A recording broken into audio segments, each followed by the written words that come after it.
유월절을 맞이합니다. 이제 이스라엘 백성들이 유월절을 맞이해서 각자 흩어져 살던 사람들이 그 명절을 지키기 위해 예루살렘으로 막 모여들게 되죠.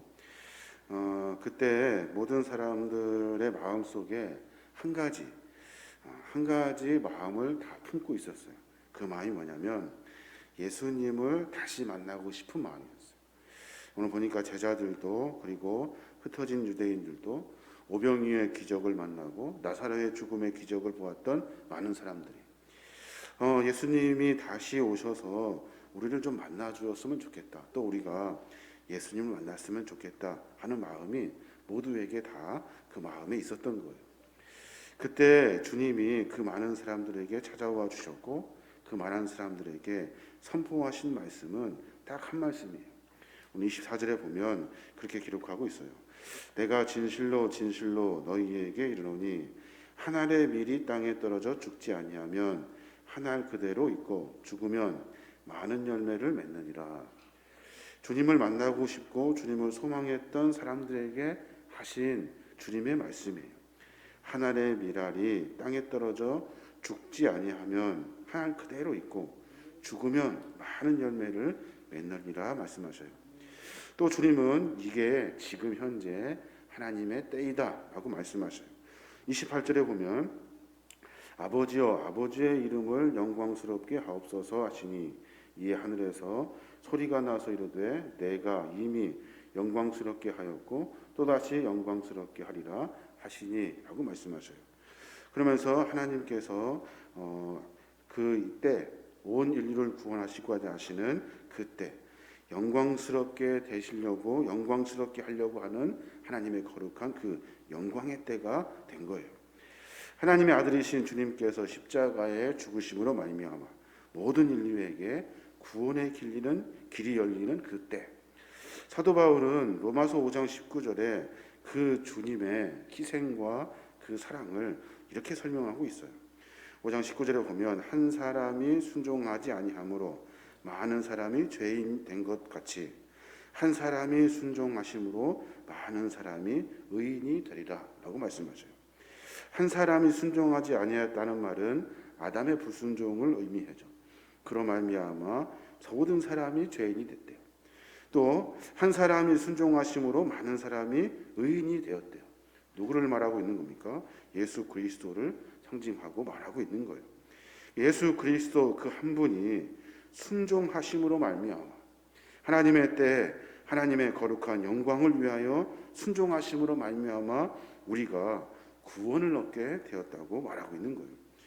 히브리 기자는 이 말을 어떻게 설명합니까? 히브리서 5장 8절에 보면 그가 아들이시면서도 받으신 고난으로 순종함을 배워서 온전하게 되셨은즉 자기에게 순종하는 모든 자에게 영원한 구원의 근원이 되시니라 라고 말씀하셔요.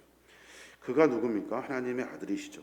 하나님의 아들이면서 고난받는 일에 순종하시면서 나아갔다는 거예요. 그럼 말미암아 그 온전한 순종으로 많은 사람들이 구원을 얻게 되었다는 거예요.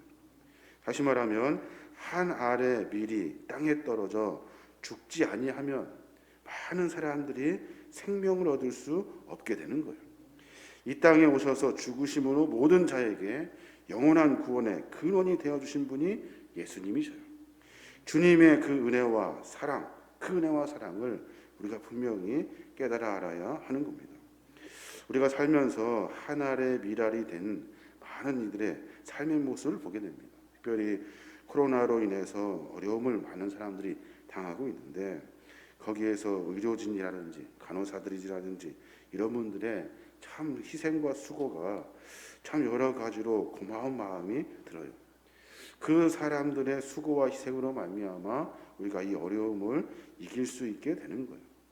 마스크 쓰고 방호복을 착용하고 밀려드는 그 환자들을 정면으로 만나야 하는 그 어려운 일을 희생으로 감당하고 있는 거예요. 밤잠을 제대로 자지 못하고 수고한 결과로 말미암아 지금 우리가 이만큼 살 수 있고 우리가 이렇게 그 은혜를 받게 되는 거예요. 그리스도인의 삶은 오늘 예수님이 보여주셨던 삶과 같이 희생의 삶이라고 설명해요. 나 자신을 위한 삶이 아니라 희생을 위한 삶.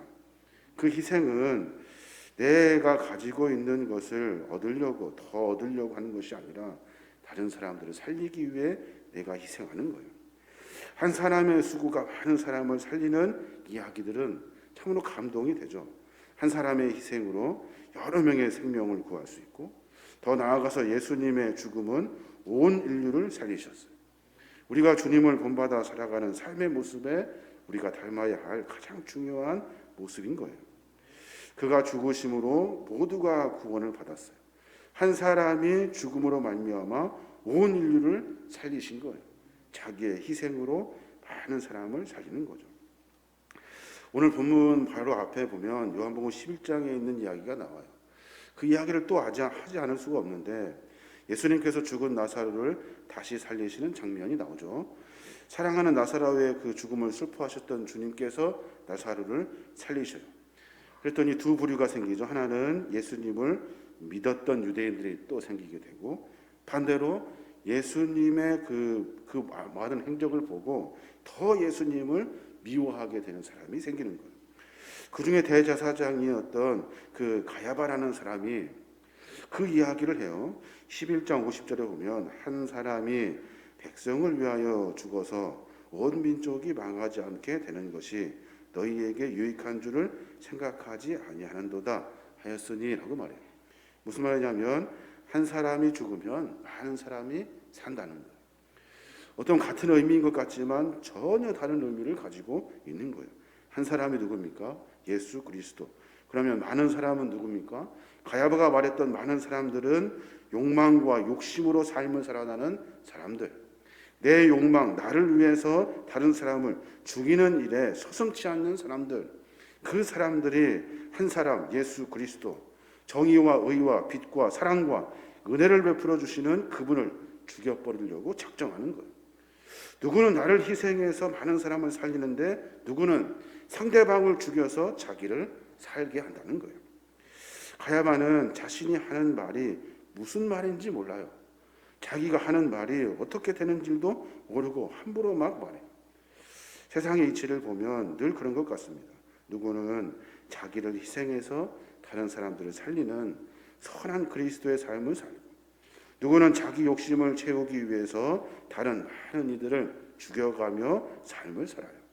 마치 상대방의 것을 다 빼앗고 내 욕심을 채우려고 삶을 살아요. 요한은 그 기록을 이렇게 바꿔냅니다. 52절에 보면 또 그 민족만 위할 뿐 아니라 흩어진 하나님의 자녀를 모아 하나가 되게 하기 위하여 죽으실 것을 미리 말함이러라 라고 말해요.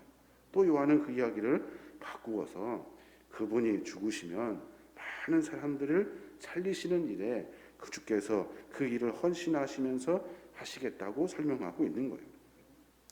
하늘의 미랄이 떨어져 죽으면 많은 사람들을 구원하게 된다는 예수님의 말씀은 우리의 삶의 방향을 아주 명확하게 만들어 줍니다.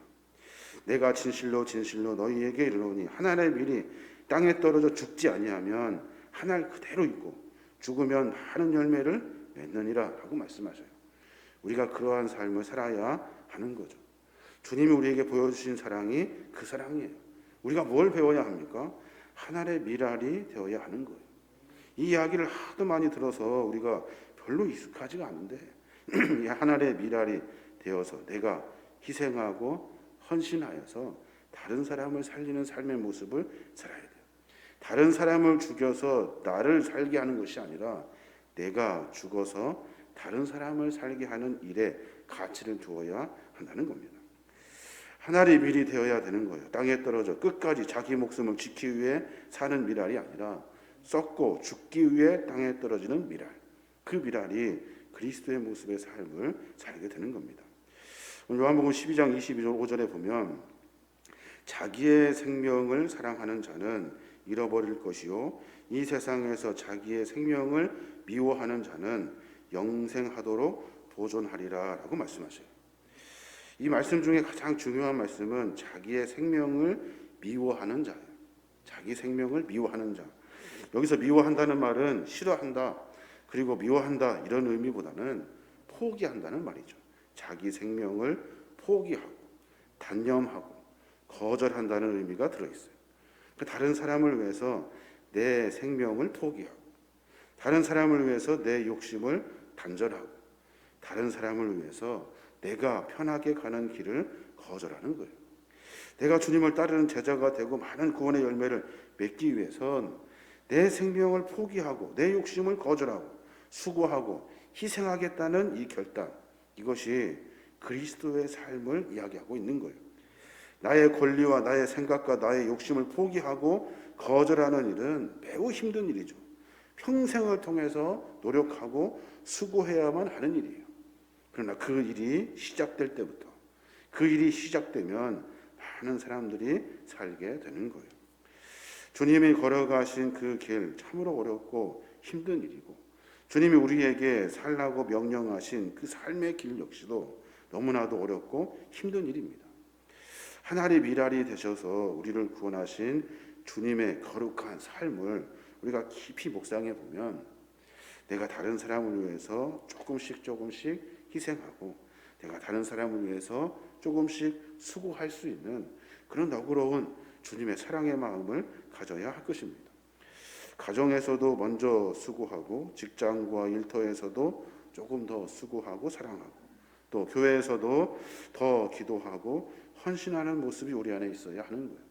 그래야 하나님의 미리 되신 주님을 닮아가는 삶을 살게 되는 거예요.